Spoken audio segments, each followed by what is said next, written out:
안녕하세요. 20세기 대표적 영성가들의 저서를 통해서 영성의 올바른 뜻을 이해하는 시간. CBS 아카데미 숲 성현 목사의 이 시대의 영성 작가들 5번째 시간입니다.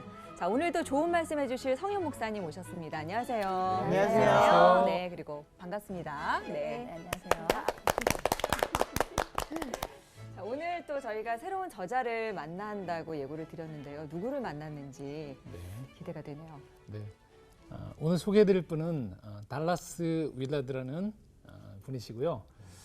강의를 들어가기 전에 먼저 한번 제가 질문을 드리면서 네. 강의를 시작했으면 좋겠습니다. 어려운 질문 하지 말아주세요. 네. 벌써 저희가 한 5번째 시간을 맡게 됐는데요. 이전부터 쭉 신앙생활을 해오셨는데 이 기독교 영성에 대해서 듣고 나신 다음에 혹시 내 신앙에서 어떤 달라짐 또는 변화가 혹시 있으셨는지 한번 좀 여쭤보고 싶어요. 어떠신지. 저 같은 경우는 이제 기도하는 시간이 많아졌다고 해야 하나? 그게 이제 기도하는 시간이 이제 예전에는 이제 형식적으로 이렇게 딱 완전히 그 교회 가서만 기도를 하는 시간이 있었다면 지금은 이제 일상생활에서도 이제 뭐 거리를 혼자 걸어오다가도 일을 마치고 집에 오면서도 혼자 이제 기도하면서 오는 그런 습관들이 좀 생긴 것 같아요. 언제나 저의 삶과 일상 속에서 이렇게 하나님 함께 계신다는 그런 느낌을 더 많이 받게 돼가지고 그래서 더 하나님과 대화하기가 편해진 그런 느낌이 들었습니다. 저도 원고 씨랑 약간 비슷한데요. 그러니까 예전에는 교회에 가서 아니면 성경책 볼 때, 찬송할 때만 하나님에 대해서 생각하는 그 시간이라고 생각했었는데 좀 일상생활에서 하나님을 느끼는 시간들이 되게 많아진 그런 느낌이고 예전보다는 좀 영성이라는 게 막연하지 않게 다가와서 좀 좋은 것 같아요. 예. 네, 감사합니다. 아주 네. 진솔한 얘기들이 도움이 됐고 아마 방송을 보시는 분들께도 도움이 되시리라 생각 들고요. 이 시점에서 한 번 더 영성에 대해서 이렇게 배워 나가는 과정에서 좀 편안해졌다, 또 함께 하신다, 이런 것들 속에서 이런 오해들을 종종 하세요. 기독교 영성이 너무 편안함만 추구하는 건 아닌가, 너무 자기 만족적으로 흐르는 건 아닌가. 보통 우리가 교회에서 신앙생활할 땐 좀 더 열심히 이런 단어들이 많은데 저희가 계속 나왔던 단어들이 뭐 있는 모습 그대로라든지 받아주신다 이런 이야기들이 많다 보니까 아무래도 기독교 영성이 좀 그런 혐의에 질문을 받기도 하고 또 때로는 사람들이 의문을 품기도 해요.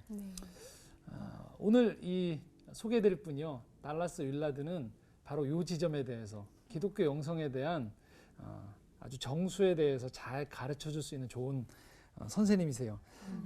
왜냐하면 달라스 윌라드가 이렇게 얘기합니다. 기독교 영성은 그리스도를 본받는 것을 목표로 한다라고 얘기해요. 그리스도의 마음과 생각을 품는 것이다라고 이야기한다는 거죠. 자, 바로 이 분이 달라스 윌라드인데요. 네, 이분이 달라스 윌라드세요. 안타깝게도 2013년에 이분도 돌아가셨어요. 이룬 7의 나이에 돌아가셨는데요. 철학자이고 또 신학자이면서도 기도나 이런 영성훈련을 아주 실천적으로 잘 하셨던 존경받는 그런 영성가이셨어요. 특별히 이분은 이 철학을 배경으로 하다 보니까 이분의 책들이 아주 정교합니다. 저희가 강의 중에는 제가 소개하지 않겠지만 하나님의 모략이라는 책이 있는데요. 자그마치 670페이지가 넘어요, 책이. 소위 말하는 벽돌 같죠. 이만한 거 아니에요? 네. 네. 그런데 책 내용이 깊이도 있으면서도 그 범위가 아주 폭이 넓습니다. 그래서 많은 사람들이 이 달라스 윌라드의 대표적인 책으로는 사실 하나님의 모략을 추천합니다. 이 강의가 마치시고 난 다음에 나중에 좀 더 시간적인 여유가 있으실 때 한번 읽어보시면 좋겠다라는. 한 몇 년 읽을 것 같아요. 170쪽이면. 네. 그 외에도 뭐 잊혀진 제자도, 뭐 그리스도를 아는 지식, 그다음에 다음 주에 하게 되는 하나님의 음성이라는 그런 책이 있어요. 네. 그런 여러 좋은 책들을 저술해 주시고 강연하셨던 아주 좋으신 분이세요. 그런데 이 달라스 윌라드가 이렇게 영성가이면서 교수로 활동하면서 평소에 강조했던 한 가지가 있어요. 그게 뭐냐면요, 이렇게 얘기합니다. 복음은 죄를 용서받고 죽어서 천국에 가는 것만을 의미하지 않는다. 복음은 이 땅에서 천국을 누리면서 사는 것이다. 자, 우리가 다 아는 내용 같단 말이에요. 그런데 가만히 보시면요. 보통 우리가 복음을 받아들여요. 그러면 이렇게 생각하기 쉽습니다. 아, 내가 천국 갈 수 있는 티켓을 받았구나. 네. 네. 받았어요. 그리고 열심히 살긴 하는데 뒤섞여서 뒤죽박죽 살아가는 거죠. 그 다음에 죽어서 나는 천국에 간다 라는 소망만으로 두는 거죠. 그런데 달라스 윌라드는 뭐라고 얘기하느냐, 복음은 이 땅에서 천국을 누리면서 사는 것이다 라고 얘기해요. 이걸 놓치면 안 된다는 거예요. 네. 아, 되게 찔리는 말이었어요, 저한테는요. 그러니까 이렇게 복음 크리스찬이 되고 나서 물론 너무 좋은 것도 많지만 제약되는 게 굉장히 많잖아요. 네. 예수님 믿으면은 예수님 닮아가야 되니까 이것도 하면 안 되고 이것도 하면 안 되고 뭐 되게 많잖아요. 그래서 아니 이거는 누리는 게 아니라 되게 감옥에 갇혀서 사는 것 같고 저는 사실 좀 그랬었거든요. 근데 그 보면서 누리는 거였는데 내가 그거를 못했구나 라는 생각이 갑자기 확 지나갔어요. 그래서 달라스 윌라드가 누리는 이야기를 하면서 이런 얘기를 해요. 은혜는 죄를 사함 받을 때만 필요한 게 아니고요. 우리가 거룩한 삶을 살려고 할 때 더욱 필요하다고 얘기해요. 인영 씨가 얘기한 대로 은혜가 필요하다는 거예요. 자, 그러면 과연 어떻게 은혜를 누리고 이 땅에서 천국을 누릴 수 있을까가 이 달라스 윌라드가 강조하고 있는 주제예요. 헨리 나우엔이 친밀함이라고 얘기했죠. 네. 네. 그리고 유진 피터스는 이야기다라고 얘기했죠. 네. 달라스 윌라드의 핵심 영성의 키워드는요, 변화입니다. 네. 자, 변화인데 어떤 변화냐? 첫 번째, 무엇이 변화되어야 하는가를 질문해요. 성품이 변화돼야 된다고 얘기해요. 뭐 다른 것 이전에 성품이 가장 변화되어지는 핵심이다라고 얘기하고요. 자, 그리고 그러면 어떻게 이것이 변화될 수 있는가? 훈련이라는 거예요. 자, 벌써 부담을 느끼실 수 네. 있는데요. 네. 자, 이 과정들이 어떻게 되어지는지를 한번 제가 예를 한번 들어볼게요. 우리가 바닷가나 물가를 가시면요, 바닷가나 물가에서 제일 자유로운 사람이 어떤 사람일까요? 수영할 수 있는 사람? 그렇죠. 수영할 수 있는 사람이죠. 네. 그런데 물론 수영을 할 수 있는 사람과 못하는 사람이 똑같이 물에 뜨긴 떠요. 근데 수영을 못하는 사람은 어떻게 뜨죠? 그냥 간신히 튜브에 그렇죠. 매달려서 튜브에 매달려 하죠. 네. 그러니까 튜브가 없으면 그 사람은 어떻게 돼요? 가라앉아요. 가라앉아요. 가라앉죠. 또 반면에 수영을 못해요. 그러면 이렇게 질문할 수도 있어요. 꼭 수영을 해야 됩니까? 안 할 수도 있죠. 그렇죠. 그렇지만 그런 있죠. 사람들은 예, 해변에 있죠. 그렇죠. 해변에서 왔다 갔다 하죠. 네. 그런데 수영을 제대로 할 줄 아는 사람은 해변을 거닐기도 하고 수영을 수영을 할 수도 원하면 있고. 수영을 할 수도 있는 거죠. 네. 그렇죠? 그런데 그게 안 되는 사람들은 반드시 뭐가 있어야 되냐면 튜브가 있든지 또는 해변을 그냥 걸든지 모래성을 쌓든지 이렇게 하게 되죠. 네. 자, 그래서 우리가 한번 생각해 볼 필요가 있는 거죠. 정말로 물에서 자유롭기 위해서는 최소한의 훈련이 필요한 거죠. 네. 어떤 훈련? 수영 연습. 수영을 하는 몇 달간이지만 집중적인 훈련을 하는 과정들이 필요하죠. 네. 고백하자면 저도 수영을 배웠습니다. 한 2달 배웠는데요. 그러다 보니까 25m 풀을 가는데 2달 배우니까 항상 20m 지점에서 가라앉더라고요. 5m를 남겨놓고 항상 가라앉더라고요. 조금 더 제가 3달 배우셨어야 예, 되는구나. 배영 네. 넘어가고 그다음까지 했어야 되는데 여지없더라고요. 아. 그러니까 제대로 제가 자유롭지를 못한 거죠. 물에서 여전히 오늘도 여전히 수영장 가면 점점 내려가서 20m 되면 밑으로 들어가는 거예요. 네.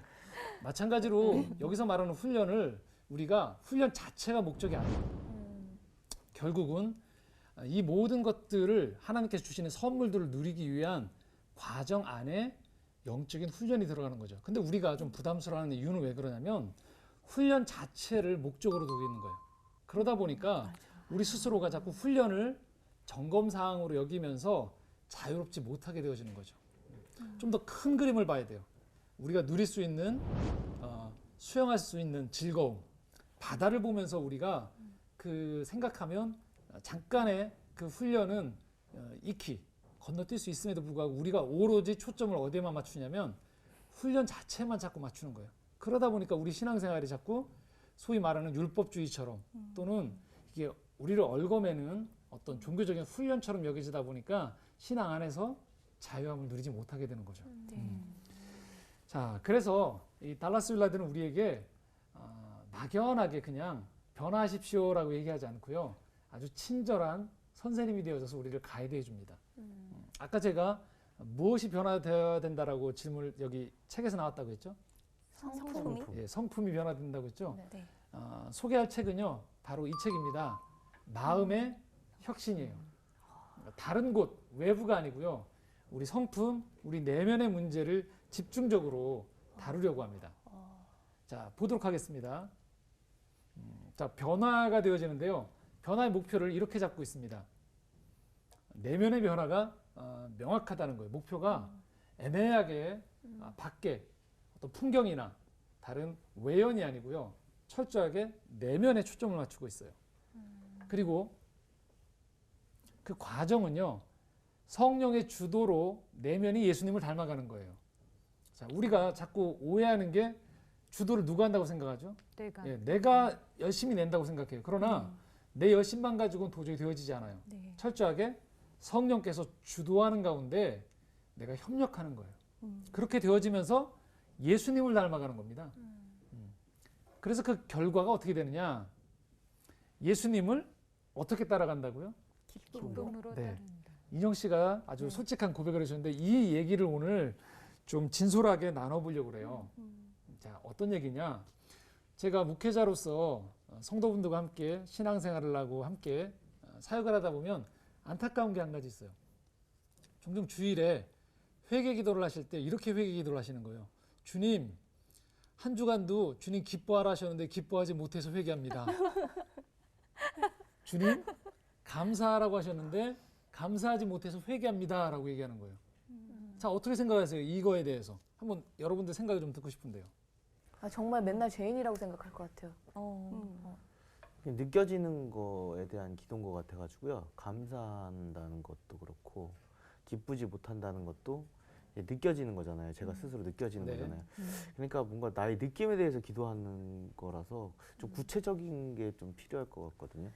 저 갑자기 든 생각이 있는데 네. 원구 씨가 얘기하면서 혹시 우리가 이렇게 정해놓은 기대치에 못 미쳐서 네. 이런 기도가 나오는 것이 아닐까라는 생각이 갑자기 들었어요. 그럴 수도 있네.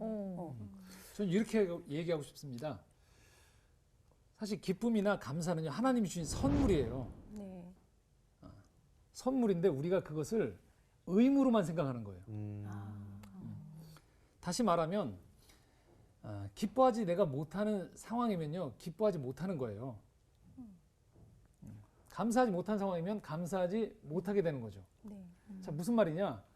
내가 지금 감사할 조건이 안 되었을 때 하나님이 기뻐하라고 명령하셨으니까 나는 감사하겠습니다라고 갑자기 뭔가 재물 드리듯이 드릴 문제가 아니라는 거예요. 이 문제가. 기뻐하지 않아요, 내가. 그런데 기뻐하라고 하셨으니까 뭐예요?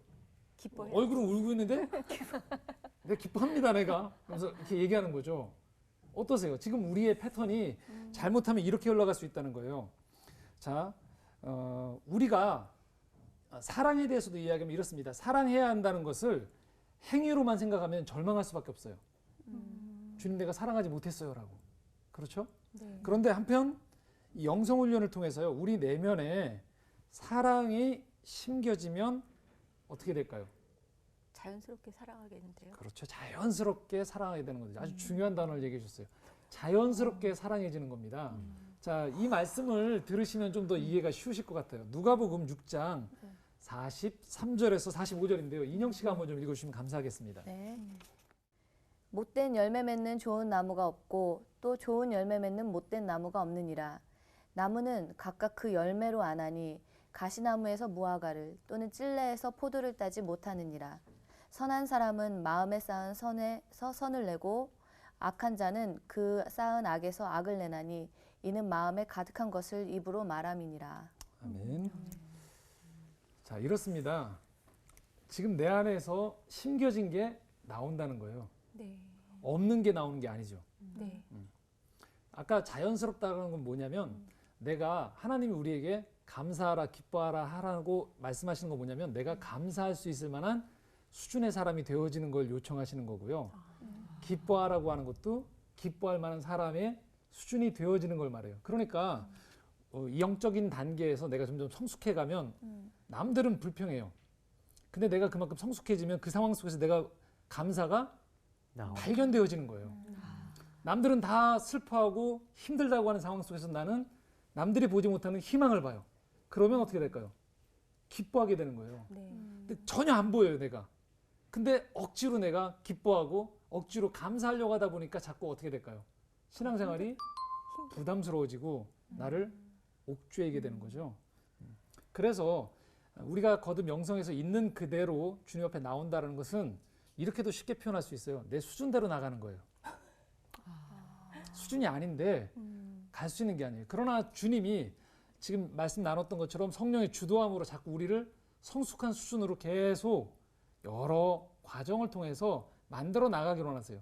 그래서 정말로 우리 안에서 나라는 사람이 기뻐하는 사람이 되어지고 감사하는 사람이 되어지는 수준으로 바뀌어지기를 하나님이 원하시면서 그 요청을 하시고 그 선물을 주시는 것이지 우리는 저 밑에 있는데 하나님께서 저 위에서 도달할 수 없는 기쁨, 감사, 평강, 사랑이라는 목표치를 놓고 오늘도 심판자로 우리를 정죄하시는 게 아니라는 거죠. 저는 왜 자꾸 저의 부끄러운 면들이 자꾸 보이는 게 네. 얼마 전에도 기도를 하는데 정말 사랑을 하라고 하셨잖아요. 네. 근데 사랑을 할 수가 없는 거예요. 그래서 솔직하게 하나님한테 기도하면서 하나님 사랑하라고 하셨는데 저는 이 사람들을 사랑할 수가 없어요. 이 사랑할 마음이 안 생기 정말 죄송하다고 네. 되게 부끄러운 마음이 드네요. 네, 네. 그것도 한 출발점이에요. 아주 중요한. 네. 이게 인간 세계 그러니까 우리 생활에서도 네, 인간 세계 인간이세요. 네. 네, 우리 생활에서도 되게 습관을 잘 들여야 된다고 생각이 들거든요. 네. 왜냐하면 하나님한테 기도하는 것도 대화잖아요. 그러니까 감사하는 마음이 생길 때 감사의 기도를 드리는 것처럼 옆에 사람한테도 예를 들면 제 아내한테도 제가 지금은 싸우고 있는데 사랑이란 말을 할 수가 없잖아요. 네. 예, 근데 사랑한 마음이 들었을 때 사랑해라고 얘기하는 건 굉장히 중요한 것 같아요. 네. 그 사랑한 마음이 딱 들었을 때 놓치지 않고 사랑해 이렇게 얘기해 주는 게 이 감사하는 마음이 들었을 때는 감사의 기도를 드리는 그 타이밍도 항상 잡아서 항상 해야 될 것 같아요. 그렇죠. 네. 또 하나 중요한 건 지금 원구 씨 얘기 중에 하나가 우리가 영성이 계속 개발되어지면 싸움 횟수가 줄게 되는 거죠. 그래서 자연스럽게 사랑할 일들이 더 많아지는 거죠. 자꾸 싸우는데 싸우는 횟수는 전혀 안 주는데 사랑해야지 하면 이건 율법이 돼요. 그런데 내가 점점 성숙해가면 어떻게 돼요? 싸울 횟수가 줄어드는 거죠. 그렇게 지금 주님은 이 영성을 통해서 우리에게 자연스럽게 하나님 앞에 나아가는 것들을 요청하시고 있다는 거죠. 아까 수영을 예로 들어 주셔서 그렇게 이해하면 될 것 같아요. 그러니까 2달 배웠기 때문에 20m 가지는 거고, 네, 그렇죠. 근데 25m를 못 가서 미안할 수준이 아니라는 거죠. 연습해서 훈련해서 그렇죠. 갈 수 있도록 해야 된다는 거죠. 네, 네. 20m밖에 못 간 건 누구 손일까요? 내 손이죠. 제 손에죠. 그렇죠. 그러니까 어떻게 하든 25m를 갈 수 있고 더 왕복을 할 수 있는 목표를 내가 잡고 가는 게 중요한 것처럼 그렇게 성숙으로 영성은 우리를 안내한다는 거죠. 네. 자, 그러면 그 다음으로 한번 볼까요? 자, 달라스 윌라드가 이렇게 갑니다. 인간은 누구인가에 대해서 얘기해요. 변화를 해야 되잖아요. 네. 근데 그냥 막 변화라고 얘기하는 게 아니고요. 변화의 대상이 되어지는 인간이 누구인가예요. 자, 변화해야 되는, 변화하는 인간이 누구인가인데요. 달라스 윌라드가 아까 제가 했듯이 철학 교수라고 했죠. 네. 그러다 보니까 아주 논리적으로 하나하나 분석을 합니다. 그래서 인간에 대해서도 이렇게 분석을 해요. 자, 인간이 누구냐? 그냥 뭉뚱그리지 않습니다. 인간은 생각을 하는 존재예요. 이해되시죠? 네. 네. 생각을 합니다. 두 번째, 감정을 가지고 있어요.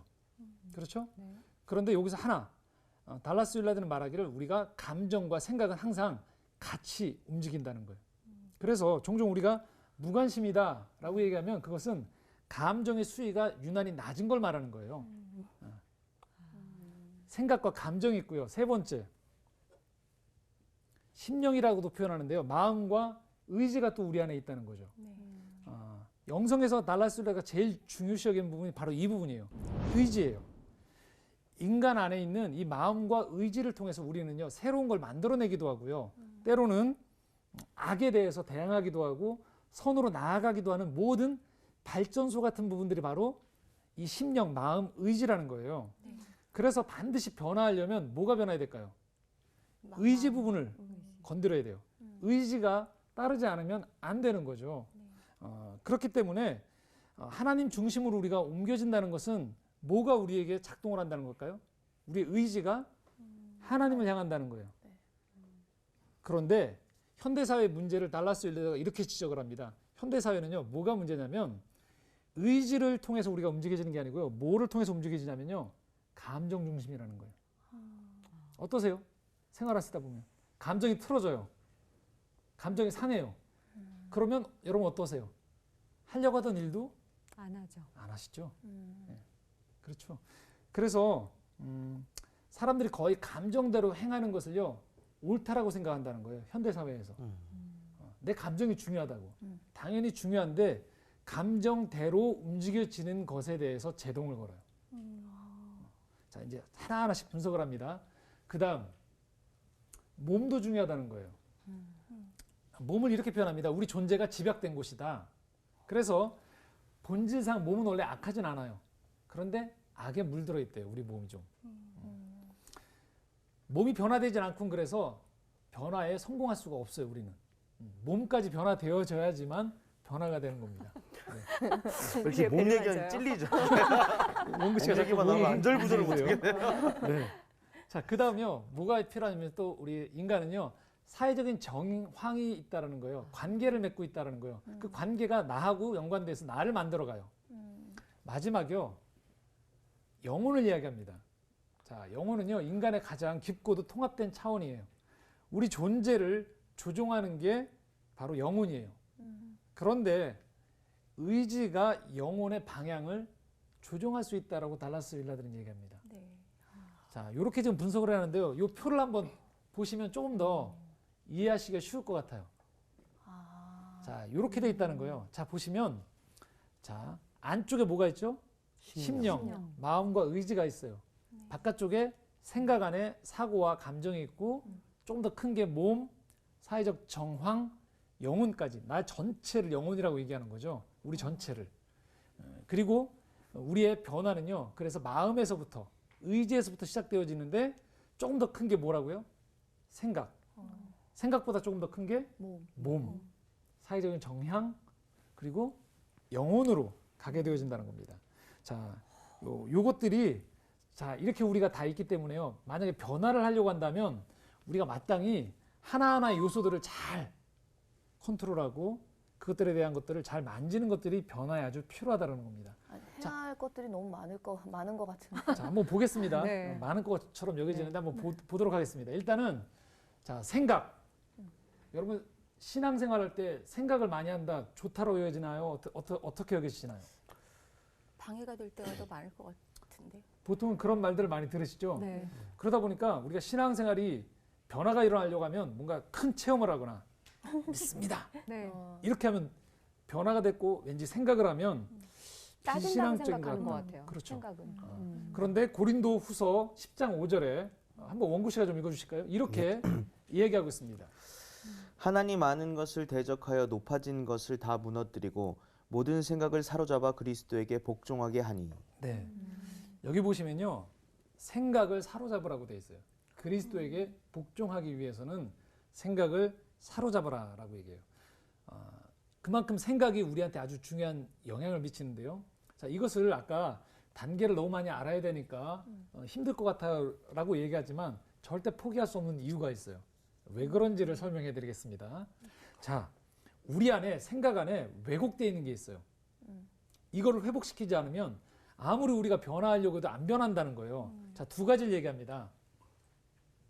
개념과 이미지를 우리가 회복해야 된다는 거예요.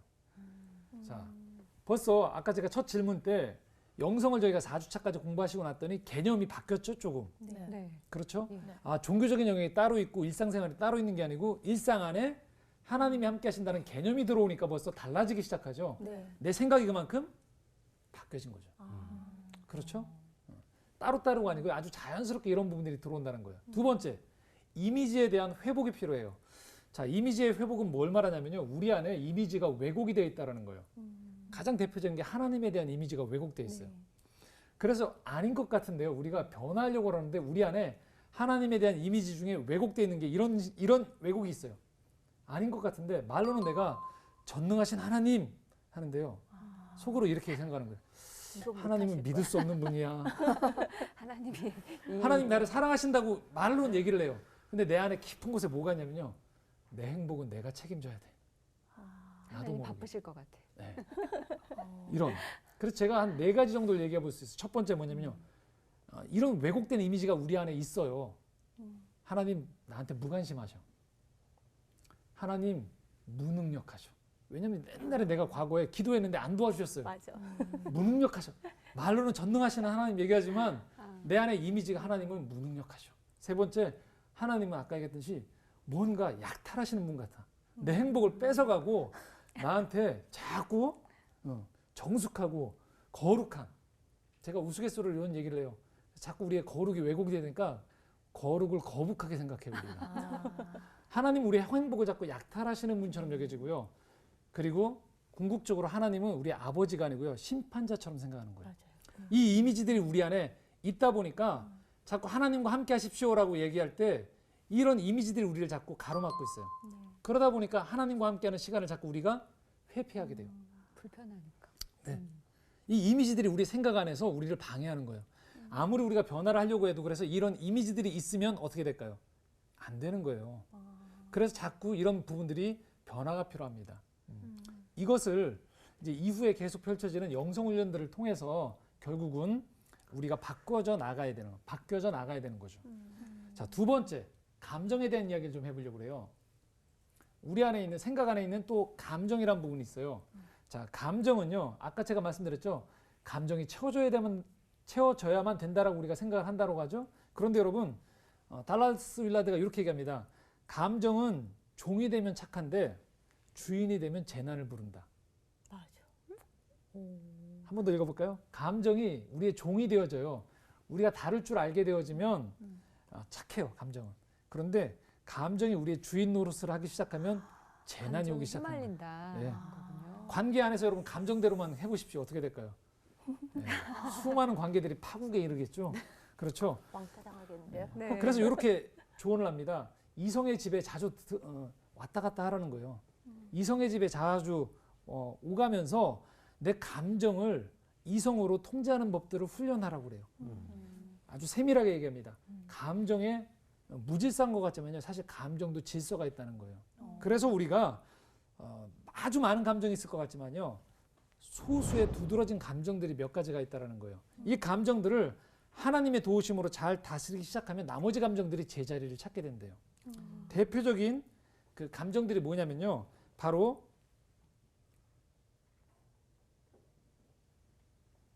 이 3가지 감정입니다. 사랑, 기쁨, 평안. 이 3 감정들을 잘 우리 안에 잘 담아두기 시작할 때 이 감정 안에 나머지 부정적인 분노, 두려움, 상처 같은 감정들이요. 점점 내 마음속에서 사라지기 시작한다는 거예요. 그래서 내가 이성적으로 이 감정들이, 이 좋은 이 3가지 중요한 감정들이 내 안에 담겨질 수 있도록 내가 이성적으로 잘 관리하는 과정이 필요하다는 겁니다. 자, 여기까지만 얘기하셔도 아직도 갈 길이 멀구나라고 생각할 수 있어요. 네. 근데 세 번째, 자, 그럴 때 우리 안에 뭐가 필요하느냐? 의지가 필요하다는 거예요. 달라스 윌라드는 의지를 아주 인격의 핵심으로 봐요. 성품이 좋은 분들은 대체로 의지가 바르게 돼 있어요. 여러분들 보시면. 그런데 우리가 일상생활할 때요, 이 의지가 분열되어 있어요. 우리의 의지가 하나님이 원하시는 대로 되어 있지 않고 분열되어 있다 보니까 어떤 식으로 가느냐?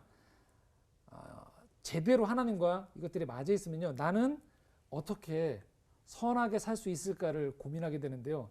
의지가 분열되어지다 보니까 이렇게 해요. 어떻게 하면 살아가면서 내 뜻을 관철할까? 이렇게 우리 의지가 바뀌어진다는 거예요. 그래서 결국 우리의 의지가 점점 하나님과 바른 관계 안에 있을 때 은혜를 받아들일 수 있게 돼요. 우리의 의지가 삐뚤어져 있으면 은혜를 못 받게 돼요. 점점 우리의 의지를 가지고 해서 어느 쪽으로 가야 되느냐? 점점 하나님의 주권을, 우리 생활 가운데 하나님이 함께 하시는 주권을 인정해야 되고요. 우리의 의지를 통해서 두 번째, 하나님께 자꾸 우리 삶을 맡겨드려야 돼요. 의탁이라고 표현하죠. 그리고 세 번째는요, 점점 하나님의 뜻 안에서 우리가 의탁 다음에 자족하게 되어지는 것을 배우게 되어진다는 거예요. 자, 그래서 이런 과정들이 어떻게 되어지느냐?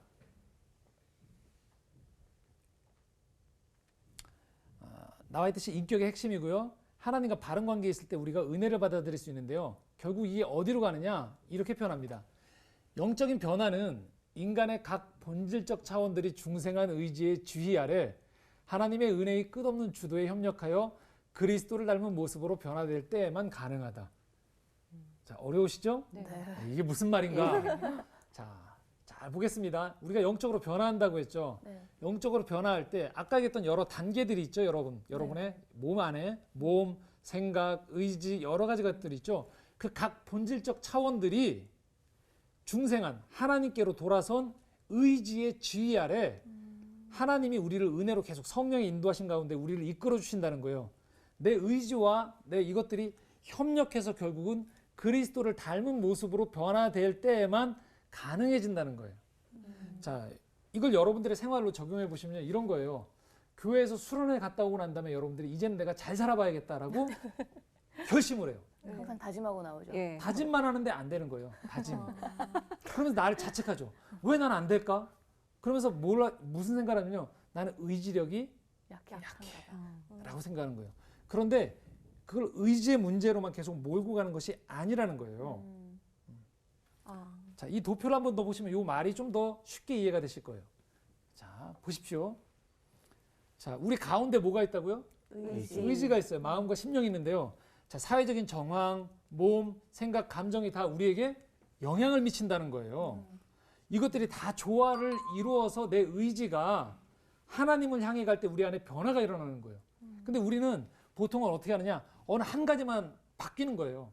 만약 이런 강의를 들었으면 아, 내 생각이 바뀌었어요. 네. 안 변해요. 맞아. 그렇죠? 그다음에 뭐 기분이 좋은 일이 사람들하고 분위기가 좋았어요. 교회 안에서 여러 사람들과 아주 좋은 일들이 있었어요. 안 변해요. 자, 몸이 뭔가 내가 열심히 해보겠습니다. 아주 커피를 마시고 정신이 맑아졌어요. 잘 안 변해요. 그렇죠? 저 위에 감정이 아주 좋아졌어요. 뭔가 주님을 위해서 내가 잘 살 수 있을 것 같은 기분이 들어요. 감정이 좋아요.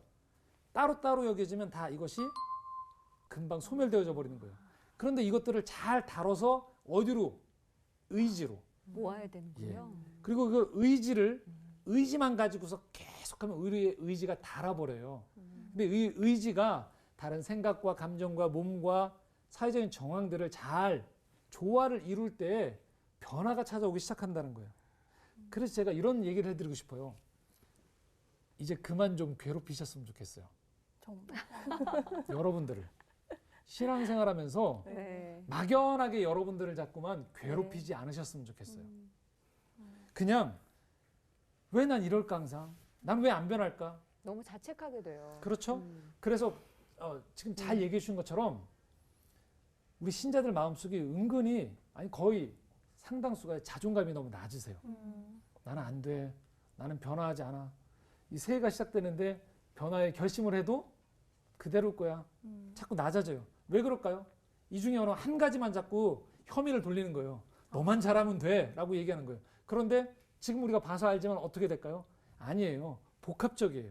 이 모든 것들을 잘 다룰 때, 그러니까 영적인 그 안에서 체계적인 훈련을 잘 우리가 받을 때 우리는 점점 변화의 기쁨을 맛보기 시작하는 거예요. 자, 기도에 대해서 한번 예를 들어보겠습니다. 자, 기도. 우리가 이렇게 생각해요. 난 기도 열심히 해야지, 새해 들어서. 자, 그런데 강의를 한번 들었어요. 아, 주님이 나와 언제나 함께 하시는구나. 그래서 어떻게 하냐면요. 이제는 나와 함께 하신 주님과 함께 내가 누워서 기도를 하죠. 자, 어떻게 될까요? 자요. 자게 됩니다.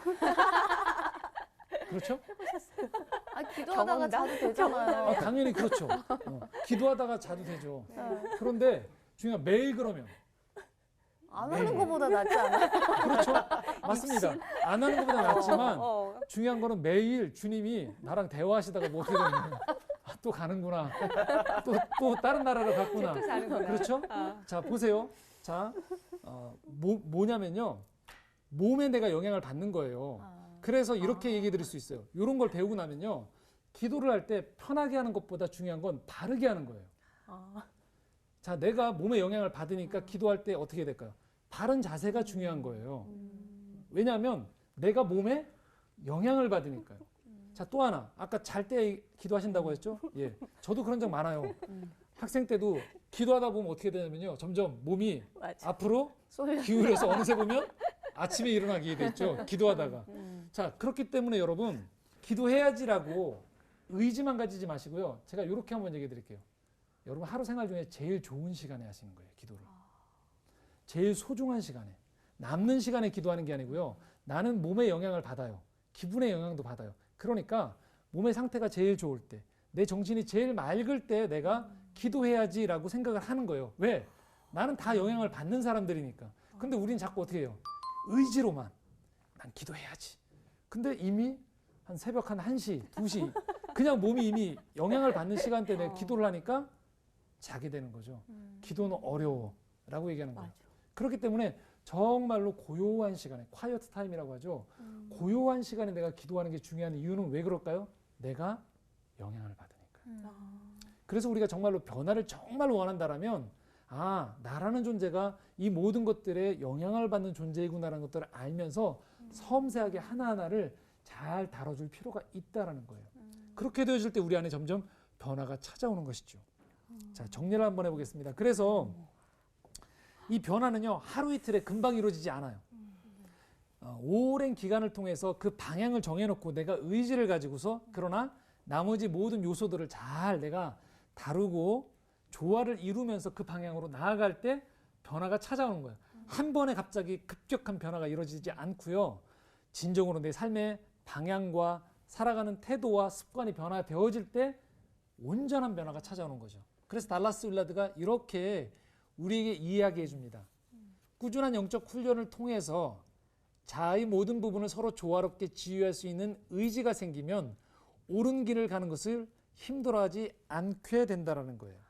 자, 이제 조금 더 아까보다 이 표현들이 이해가 되시죠? 네. 예, 자아의 모든 부분이 서로 조화롭게 지휘할 때 그런 의지가 생기면 옳은 길을 가는 게 힘들어지지 않게 된다는 거예요. 그래서 오히려 옳지 않은 길을 가려면 자신을 거슬러야 된다는 거예요. 이제는 그런 수준이 되어지는 거죠. 그럴 때 우리는 이 땅의 한정된 시간 속에서 영혼을 살아가게 된다는 거죠. 자, 내가 이제 완벽하게 수영을 할 줄 아는데 이제는 개 헤엄치는 게 더 어렵죠. 땅 짚고 물에서 노는 게 더 어려워지는 거예요. 마찬가지로 이미 나는 사람들 안에 이해도도 높아지고요. 사람들을 더 점점 이해하는 게 성숙해졌어요.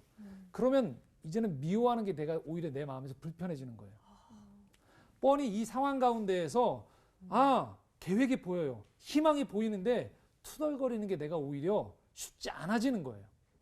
점점 내가 이미 그런 수준의 사람으로 자꾸 변화되어졌기 때문에 내가 이미 달라져 있는 거죠. 그래서 옳은 길을 안 갈 때 오히려 내가 불편해지는 거예요.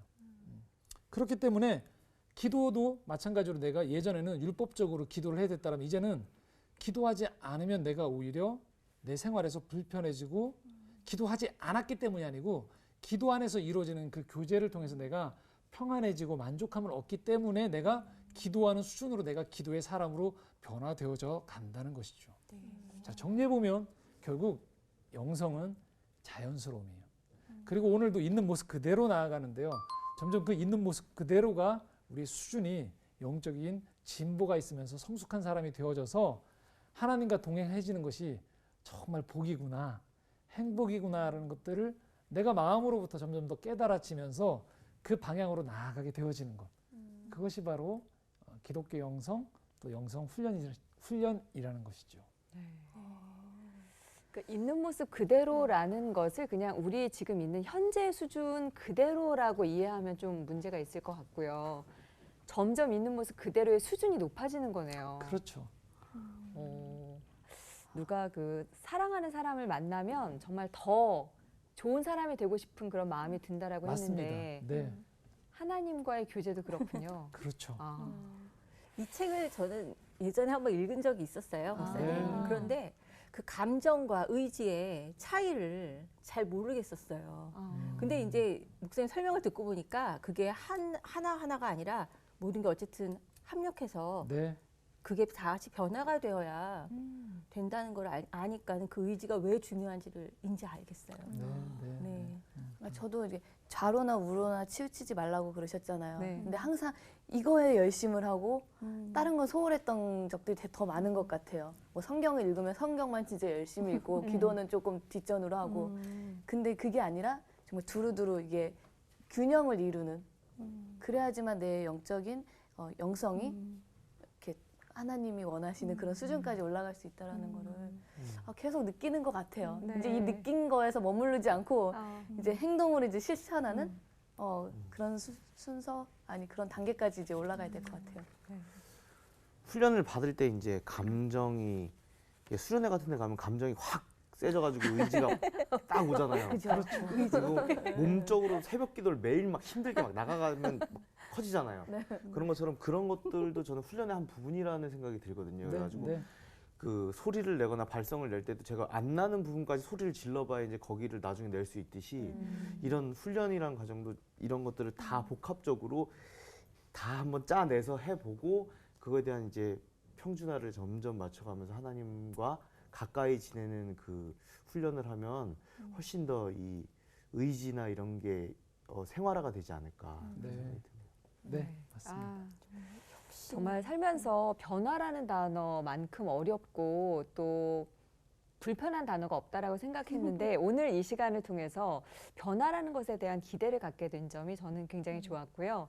어떻게 변화돼 갈 수 있을지 또 하나님께서 우리를 보면서 기대하시겠구나라는 마음 때문에 굉장히 기쁘게 강의를 들었습니다.